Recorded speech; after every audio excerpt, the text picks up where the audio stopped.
फिर से अपने YouTube चैनल पे आपका स्वागत करते हैं। आज आपके लिए टॉपिक लेके आए हैं ल्यूसेंट से ताप व ऊष्मा। ताप व ऊष्मा के बारे में आप क्या जानते हैं?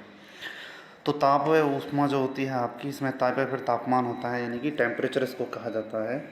तो ये होता क्या है, टेम्परेचर किसे कहते हैं? वस्तु की उष्णता और शीतलता को मापने को क्या कहते हैं? ताप कहते हैं। अर्थात ताप वस्तु की ऊष्मीय अवस्था का सूचक है। इसी के कारण ऊष्मा का स्थानांतरण होता है। ऊष्मीय ऊर्जा सदैव उच्च ताप की वस्तु से निम्न ताप की वस्तु में की जाती है। यानी कि तापमान क्या होता है? तापमान आपका जो कोई भी बॉडी जितना गर्म है या फिर वो जितना ठंडा है, इसको मापन करने को क्या कहते हैं? ताप कहते हैं। तो किसी भी वस्तु की हॉटनेस और किसी भी वस्तु की कोल्डनेस के जो मेजर करने का इकाई है, उसको क्या कहते हैं? तापमान हम कहते हैं। जो तापमान है ये आपका hot body to cold body easily transfer हो जाता है, बट कोल्ड बॉडी के टेम्परेचर को हॉट बॉडी में ट्रांसफ़र करने के लिए अलग से हमें कोई पावर सोर्स या फिर एनर्जी सोर्स देना पड़ता है। इसके बाद आता है कि ऊष्मा किसे कहते हैं, यानी कि हीट क्या है? तो ऊष्मा एक प्रकार की ऊर्जा है जो दो वस्तुओं के बीच उनके तापांतर के कारण एक वस्तु से दूसरी वस्तु में स्थानांतरित होती है, ट्रांसपोर्ट होती है। ऊर्जा क्या है? ऊष्मा एक प्रकार की ऊर्जा है। कहाँ पे मिलती है? ये दो वस्तुओं के बीच में, जहाँ पे तापांतर के कारण एक वस्तु से दूसरी वस्तु में ट्रांसफ़र हो जाती है, स्थानांतरित हो जाती है। स्थानांतरण के समय ऊर्जा ही ऊष्मा ऊर्जा कहलाती है। स्थानांतरण के समय जो ऊर्जा होती है, वो जो ट्रांसफ़र होती है, उसको क्या कहते हैं? ऊर्जा ऊष्मा कहलाती है। वस्तु का ताप वस्तु में ऊष्मा की मात्रा तथा वस्तु के पदार्थ की प्रकृति पर निर्भर करता है। यानी कि वस्तु में जो ऊर्जा की मात्रा है वो उस पदार्थ की प्रकृति पर निर्भर करती है, जबकि किसी वस्तु में निहित ऊष्मा उस वस्तु के द्रव्यमान व ताप पर निर्भर करती है। ऊष्मा एक प्रकार की ऊर्जा है जिसे कार्य में बदला जा सकता है, यानी कि हीट कन्वर्टेड इनटू वर्क। इसका प्रत्यक्ष प्रमाण सबसे पहले रमफोर्ड ने दिया था। बाद में एक साइंटिस्ट थे जिनका नाम था डेवी। डेवी ने बर्फ़ के दो टुकड़ों को आपस में घिसकर पिघला दिया। क्योंकि बर्फ़ को पिघलने के लिए ऊष्मा का कोई स्रोत नहीं था, अतः ये माना गया कि बर्फ़ को घिसने में किया गया कार्य बर्फ़ के पिघलने के लिए ली गई ऊष्मा में बदल गया। बाद में जूल ने अपने प्रयोगों से इस बात की पुष्टि की कि ऊर्जा ही एक प्रकार का, यानी कि जो ऊष्मा ऊर्जा है वो ऊष्मा ऊर्जा का ही एक प्रकार का रूप है। जूल ने बताया कि जब कभी कार्य ऊष्मा में बदलता है या फिर ऊष्मा कार्य में बदलती है, तो किए गए कार्य व उत्पन्न ऊष्मा का अनुपात स्थिरांक होता है, जिसे ऊष्मा का यांत्रिक तुल्यांक यानी कि मैकेनिकल इक्विवेलेंट ऑफ हीट कहते हैं।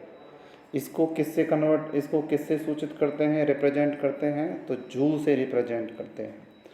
यदि W कार्य करने से उत्पन्न ऊष्मा की मात्रा Q है, तो जो वर्क है आपका वो क्या हो जाएगा? जूल इनटू में Q। या फिर जूल बराबर किसके होता है?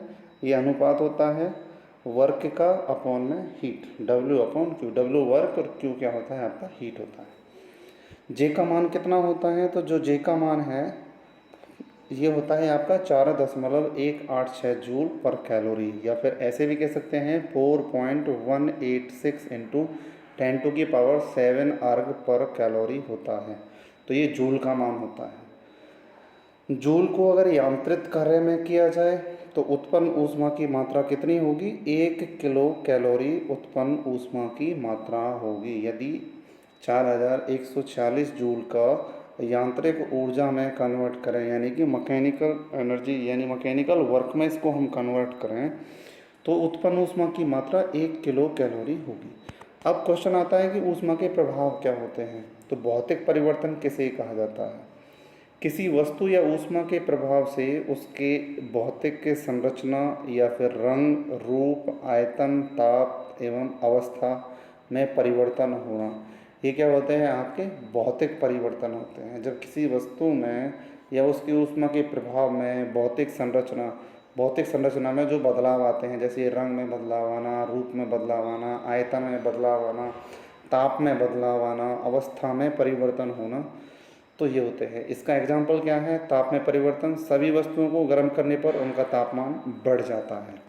दूसरा प्रभाव क्या है कि आयतन में परिवर्तन, प्रत्येक वस्तु में ऊष्मा में परिवर्तन से उसके आयतन में परिवर्तन होता है। जब किसी वस्तु की ऊष्मा को घटाते हैं, बढ़ाते हैं, तो उसका आयतन जो होता है वो भी घट जाता है या फिर बढ़ जाता है। वैसे ऊष्मा की मात्रा बढ़ाने से साधारणतः किसी भी वस्तु का जो आयतन है वो क्या होता है? बढ़ता है। अवस्था में परिवर्तन, पदार्थ की 3 अवस्थाएं होती हैं, ठोस, द्रव और गैस। ये तापमान के कारण, तापमान में जो परिवर्तन होता है उनके कारण ही अवस्थाएं पाई जाती हैं। पहले कोई चीज़ ठोस होती है, ठोस से फिर जब उसको गर्म करते हैं तो वो लिक्विड में कन्वर्ट होती है, फिर और ज़्यादा गर्म करते हैं तो वो गैस में कन्वर्ट हो जाती है। तो जो ये परिवर्तन है अवस्था में किसके कारण होते हैं? ये ऊष्मा के कारण ही होते हैं। अन्य परिवर्तन, गर्म करने पर पदार्थ के रंग, रूप, पदार्थ का विद्युत प्रतिरोध, विलायक की विलयन क्षमता जो होती है ये भी परिवर्तित हो जाती है। रासायनिक परिवर्तन किसे कहते हैं? केमिकल चेंज किसे कहा जाता है? तो पदार्थ को गर्म करने पर कुछ स्थायी परिवर्तन होते हैं, जैसे पोटेशियम क्लोरेट और मैग्नीज डाइऑक्साइड के मिश्रण को गर्म करने पर ऑक्सीजन गैस मुक्त होकर बाहर निकलती है। ऊष्मा के मात्रक क्या है? तो एसआई मात्रक जूल है और सीजीएस मात्रक क्या है? ऊष्मा का कैलोरी। तो ये ऊष्मा के मात्रक होते हैं। अब आता है कि जो स्पेसिफिक हीट होती है वो क्या होती है, यानी कैलोरी की बात करते हैं। कैलोरी क्या होती है? तो पहले जो कैलोरी होता है, 1 ग्राम जल का ताप 1 डिग्री बढ़ाने के लिए जितनी भी ऊर्जा की ज़रूरत होती है उसे क्या कहते हैं? कैलोरी कहते हैं। इनमें क्या क्या संबंध हैं? तो जूल जो होता है इसका संबंध कितने से होता है? 0.24 कैलोरी। इसके बाद विभिन्न मात्रकों के संबंध में जो 1 कैलोरी होता है किसके बराबर होता है? 4.186 जूल के। 1 किलो कैलोरी जो होता है आपका, 1 किलो कैलोरी में कितने कैलोरी होते हैं? तो 1000 कैलोरी होते हैं। तभी इसको क्या लिख सकते हैं हम? 4.186 इंटू 10⁻³ जूल हम लिख सकते हैं। इसके बाद इसका 1 British thermal unit equal to किसके होता है? तो ये होता है 252 कैलोरी, 252 कैलोरी के बराबर होता है। इंटरनेशनल कैलोरी क्या होता है? जब 1 ग्राम जल का ताप 14.5 डिग्री सेल्सियस से 15.5 डिग्री सेल्सियस तक बढ़ाने के लिए जितनी भी ऊष्मा की मात्रा होती है उसको क्या कहते हैं? अंतर्राष्ट्रीय कैलोरी हम कहते हैं। इसके बाद आता है ब्रिटिश थर्मल यूनिट, यानी 1 पौंड जल का ताप 1 डिग्री फ़ारेनहाइट बढ़ाने के लिए जितनी भी ऊष्मा की ज़रूरत पड़ती है वो आपका ब्रिटिश थर्मल यूनिट होता है। अब आता है थर्मोमीटर क्या होता है? तो थर्मोमीटर आपका एक ऐसा इंस्ट्रूमेंट होता है जो तापमान को मापता है, यानी कि तापमान को मापने वाले यंत्र को क्या कहते हैं? थर्मोमीटर कहा जाता है। तो थर्मोमीटर जो होता है, ये थर्मोमीटर आपका क्या क्या कर सकता है? तो जो थर्मोमीटर है आपका ये तापमान माप सकता है, जैसे कि द्रव्य के आयतन में प्रसार, गैस के आयतन में प्रसार, पदार्थ के विद्युत प्रतिरोध में परिवर्तन। तापमापी में आपके प्लेटिनम विद्युत रोध तापमापी होते हैं, ताप युग्म तापमापी होते हैं, पूर्ण विकिरण तापमापी होते हैं। इसके बाद आता है थर्मोमीटर होता कितने तरह का है? तो पहला है आपका लिक्विड थर्मोमीटर। तो लिक्विड थर्मोमीटर क्या होता है? लिक्विड थर्मोमीटर वो थर्मोमीटर होता है जिसमें मुख्य रूप से अल्कोहल या पारे का प्रयोग किया जाता है टेम्परेचर को मापने के लिए। कितने टेम्परेचर को मापते हैं? जो टेम्परेचर आपके -40 डिग्री सेल्सियस के नीचे होते हैं। अल्कोहल कितने टेम्परेचर को मापता है? अल्कोहल कितने डिग्री सेंटीग्रेड पे आपका जम जाता है? तो ये 115 डिग्री सेल्सियस पे आपका जमता है। पारा कितने डिग्री पे जमता है? पारा आपका -39 डिग्री सेल्सियस पे जमता है। और कितने डिग्री पे उबलता है? तो 357 डिग्री सेल्सियस पे उबलने लग जाता है। तो पारे का जो तापमापी है लगभग कितना होता है? -40 डिग्री सेल्सियस से 350 डिग्री सेल्सियस के बीच में जो टेम्परेचर है उसको ये माप सकता है। तो लिक्विड तापमापी में जो मेन चीज़ें हैं वो क्या है आपका कि ये -40 डिग्री सेल्सियस के नीचे ताप को मापते हैं। अल्कोहल का तापमापी में, लिक्विड तापमापी में हम यूज करते हैं। अल्कोहल 115 डिग्री सेल्सियस पे जमता है और -39 डिग्री सेल्सियस पे पारा आपका जमता है, 357 डिग्री सेल्सियस पे उबलने लग जाता है। जो पारा है इसका तापमापी लगभग कितना तापमान माप सकता है? तो -40 डिग्री सेंटीग्रेड से आपका 350 डिग्री सेंटीग्रेड तक के तापमान को मापने के लिए क्या करते हैं, यूज करते हैं। इसके बाद आता है क्लिनिकल थर्मोमीटर। तो ये मानव शरीर के तापमान मापने के लिए यूज करते हैं। जो ये थर्मामीटर है आपका न्यूनतम बिंदु 95 डिग्री फ़ारेनहाइट यानी 35 डिग्री सेल्सियस, या फिर उच्चतम बिंदु यानी अधिक से अधिक कितना टेम्परेचर 110 डिग्री फ़ारेनहाइट यानी 43 डिग्री सेल्सियस तक ये माप सकता है। इसके बाद आता है गैस थर्मोमीटर। गैस थर्मोमीटर जो होते हैं आपके, ये स्थिर हाइड्रोजन गैस तापमापी से हम क्या कर सकते हैं, ये हम 500 डिग्री सेल्सियस तक के टेम्परेचर को माप सकते हैं। हाइड्रोजन की जगह अगर नाइट्रोजन हम इसमें यूज करें गैस तापमापी में, तो 1500 डिग्री सेल्सियस तक के टेम्परेचर को माप सकते हैं। प्लेटिनम रेजिस्टेंस थर्मोमीटर क्या होता है, इसमें हम -200 डिग्री सेल्सियस से 1200 डिग्री सेल्सियस तक के टेम्परेचर को माप सकते हैं। थर्मोकपल थर्मोमीटर जो होता है, इससे हम -200 डिग्री सेल्सियस से 1600 डिग्री सेल्सियस तक के टेम्परेचर को माप सकते हैं। सीबेक इफेक्ट क्या होता है, जब दो भिन्न मिश्र धातुओं के तारों के सिरों को जोड़कर एक परिपथ बनाते हैं, तो इस परिपथ में संधियों को अलग अलग तापों पर रखते हैं और परिपथ में धारा बहने लगती है। इसी प्रभाव को क्या कहते हैं, हम सीबेक प्रभाव कहते हैं। टोटल रेडिएशन पायरोमीटर क्या होता है, total radiation pyrometer higher temperatures को मापने के लिए यूज होते हैं।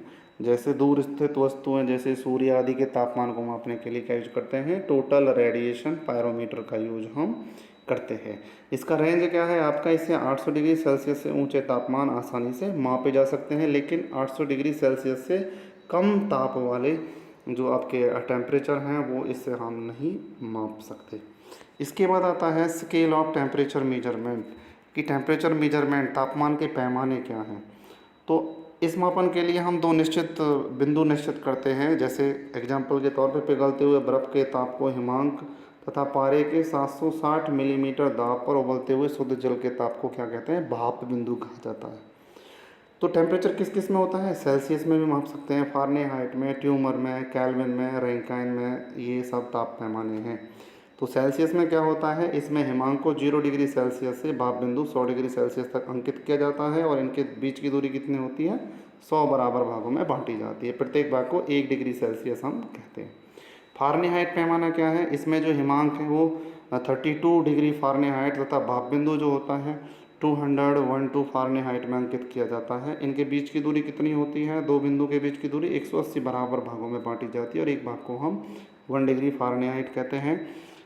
र्यूमर पैमाना क्या होता है आपका, इसमें हिमांक जो होता है 0 र्यूमर होता है और जो भाप बिंदु है ये 80 डिग्री र्यूमर आपका अंकित किया जाता है। दूरी को 80 बराबर भागों में बांटा जाता है, प्रत्येक भाग को 1 र्यूमर हम कहते हैं। केल्विन पैमाना क्या होता है, इसमें जो हिमांक है 273 केल्विन होता है और भाप बिंदु को 373 केल्विन पे अंकित किया जाता है। इसमें दो पॉइंट के बीच की दूरी 100 बराबर भागों में बांटी जाती है और एक भाग को क्या कहते हैं, 1 केल्विन हम कहते हैं। इसके बाद आपका आता है इनमें रिलेशनशिप कैसे हम दिखाते हैं, तो C -0/100, इसी तरह F -32/180, र्यूमर में R -0/80 और केल्विन में K -273/100। परम शून्य क्या होता है, ये निम्न से निम्न ताप होता है और कितना होता है ये हमें याद होना चाहिए, -273.15 डिग्री सेल्सियस होता है, यानी 0 डिग्री सेल्सियस कितना होता है, 273.15 केल्विन। केल्विन में व्यक्त ताप को क्या कहते हैं, परम ताप कहा जाता है। इसके बाद कुछ क्रियाकलाप है यहाँ पे, जल का जमना 0 डिग्री सेल्सियस 32 फ़ारेनहाइट और 273 केल्विन पे जल आपका जम जाता है। कमरे का सामान्य ताप 27 degree Celsius 80.6 Fahrenheit and 300 Kelvin. मानव शरीर का तापमान सेल्सियस में कितना होता है, 37, फ़ारेनहाइट में कितना होता है, 98.6 और केल्विन में कितना होता है, 310 केल्विन आपका होता है। जल का उबलना 100 डिग्री सेल्सियस पे उबलता है, फ़ारेनहाइट में 212 फ़ारेनहाइट पे और केल्विन में 373 केल्विन पे ये उबलता है। इसके बाद आता है आपका विशिष्ट ऊष्मा क्या होती है, स्पेसिफिक हीट। किसी भी पदार्थ के टेम्परेचर को 1 डिग्री सेल्सियस बढ़ाने के लिए जितनी भी हीट की हमें ज़रूरत पड़ती है वो क्या कहलाता है, आपका विशिष्ट ऊष्मा कहलाता है। विशिष्ट ऊष्मा Q क्या होता है, mc5। अच्छा, SI मात्रक क्या होता है, तो ये होता है आपका किलोग्राम इनवर्स केल्विन इनवर्स। जल का ताप 1 डिग्री सेल्सियस बढ़ाने के लिए 1 कैलोरी ग्राम जो हीट है उसकी हमें ज़रूरत पड़ेगी। जल की विशिष्ट ऊष्मा का मान अन्य पदार्थों की तुलना में क्या होता है, सबसे अधिक होता है। इसके बाद आता है कि कुछ विशिष्ट ऊर्जा। पदार्थ जो होता है शीशा, उसमें कितनी विशिष्ट ऊर्जा होती है, 0.03। पीतल में कितनी होती है, 0.09। लोहे में कितनी होती है, 0.11। कार्बन में 0.17। बालू में 0.2। एल्युमिनियम में 0.21। संगमरमर में 0.21। मैग्नीज में, जो मैग्नीशियम आपका होता है, 0.25। तारपीन में 0.42। बर्फ़ में विशिष्ट ऊष्मा कितना होता है, 0.5। एल्कोहल की विशिष्ट ऊष्मा कितनी होती है, 0.6। पानी का कितना होता है, 1। इसके बाद आपका आता है नेक्स्ट टॉपिक है इसी में कि ऊष्मा का प्रसार किस तरह से होता है, यानी कि थर्मल एक्सपेंशन किसे कहते हैं। तो ऊर्जा का एक जगह से दूसरी जगह पे एक पदार्थ से दूसरे पदार्थ में ट्रांसफ़र होना, ये क्या कहलाता है, थर्मल एक्सपेंशन, ऊष्मा का प्रसार कहलाता है।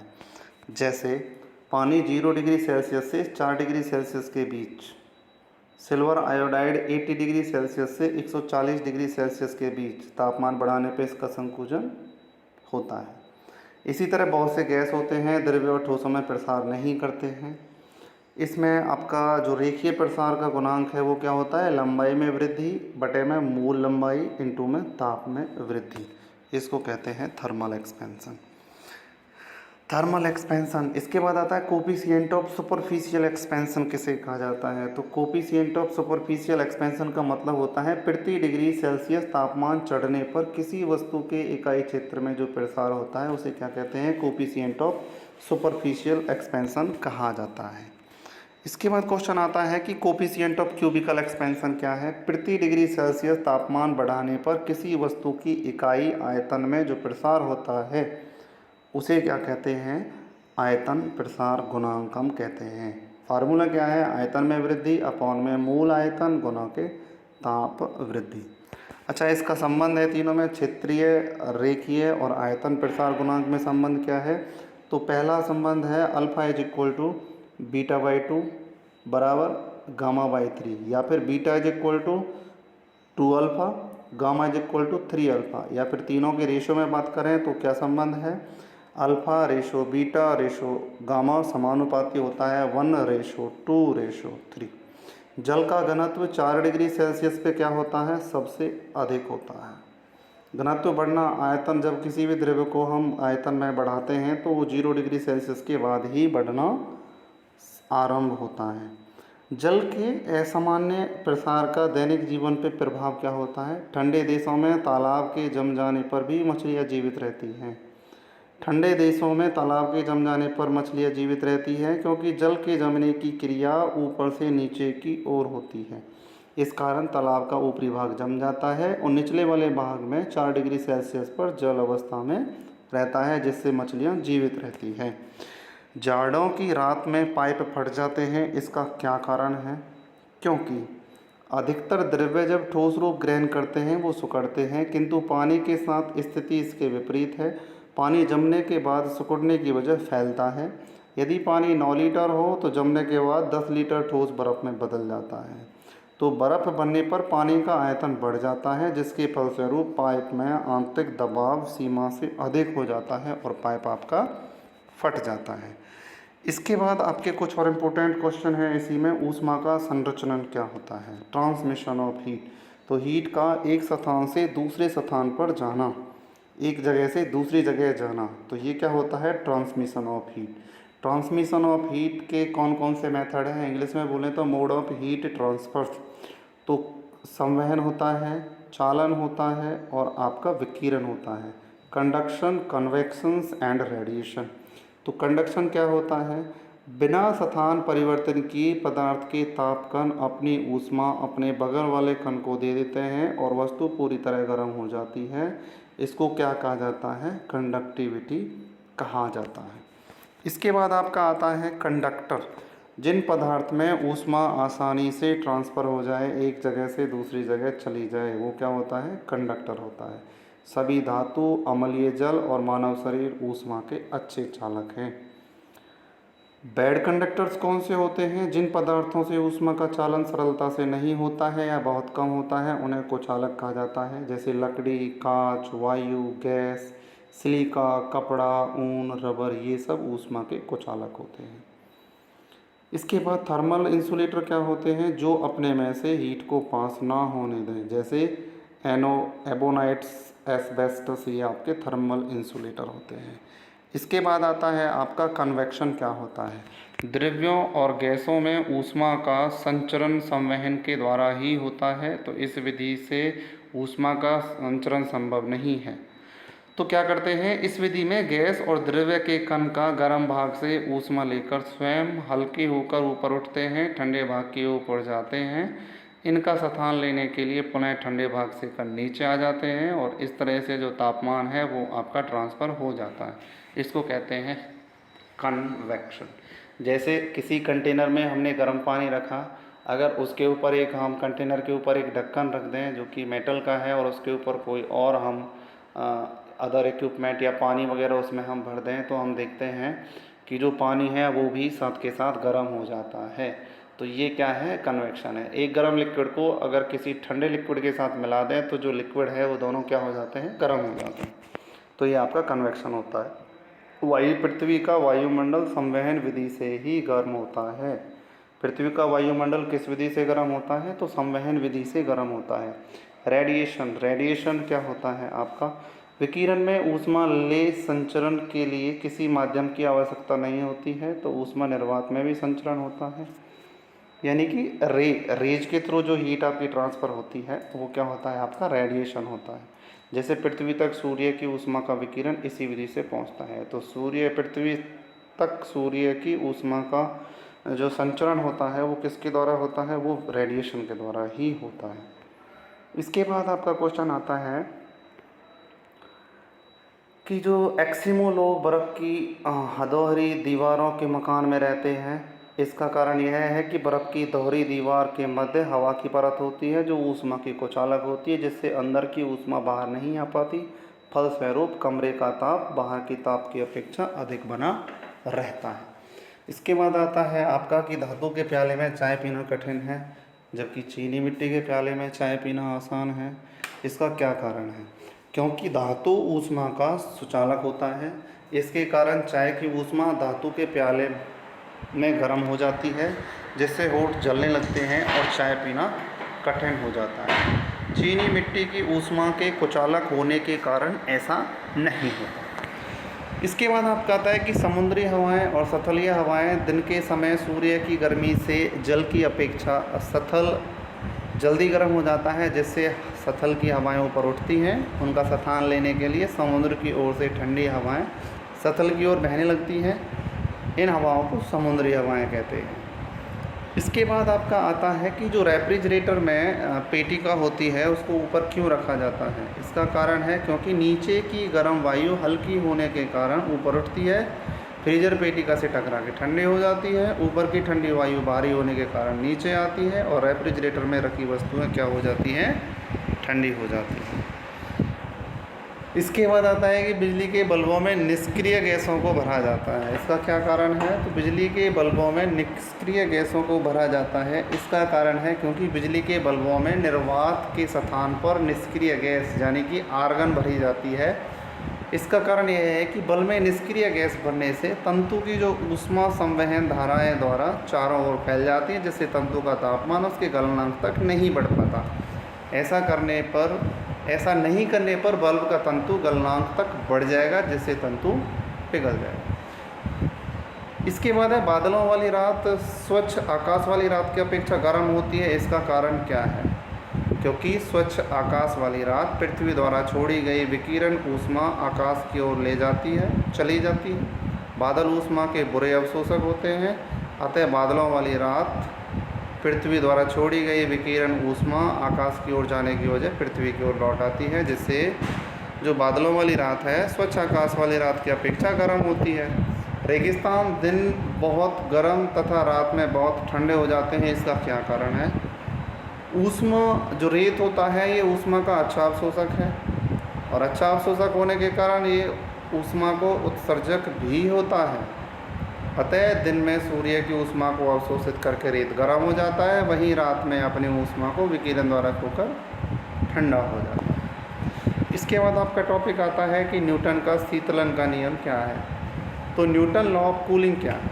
इस नियम के अनुसार किसी वस्तु में विकिरण द्वारा ऊष्मा क्षय होने की दर है। इस नियम के अनुसार किसी वस्तु में विकिरण द्वारा ऊष्मा क्षय होने की दर है, यानी कि जो ऊष्मा की हानि की दर है वो प्रोपोर्शनल है तापांतर के। तापांतर का मतलब टेम्परेचर। एक वस्तु गर्म वस्तु 90 डिग्री सेल्सियस से 80 डिग्री सेल्सियस तक ठंडा होने में लगा समय उसके 40 डिग्री सेल्सियस से 30 डिग्री सेल्सियस तक ठंडा होने वाले समय से कम होगा।